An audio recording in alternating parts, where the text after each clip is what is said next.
Alam mo, isa sa pinakamasarap na pakiramdam ang pagmumotor ng long ride. Yung tipong pagsakay mo pa lang ng motor, pagpaandar ng engine, may mararamdaman ka ng kakaibang saya.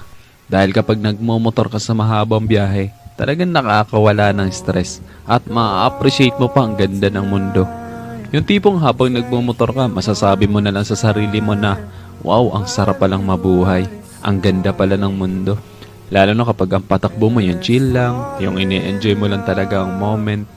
Madami kasi tayo kanya-kanyang problema sa buhay. Pero kapag nagmumotor ka na, makakalimutan mong problema mo. Lalo na kapag maganda ang view, maganda ang kalsada, tapos hindi mo namamalayan, nagkakaroon ka na pala ng positive mindset dahil magaan ang pakiramdam mo eh. Kaya kapag stress ka na, kailangan mo lang din talaga minsan ng mahabang biyahe bilang isang pahinga eh. Ang weird no?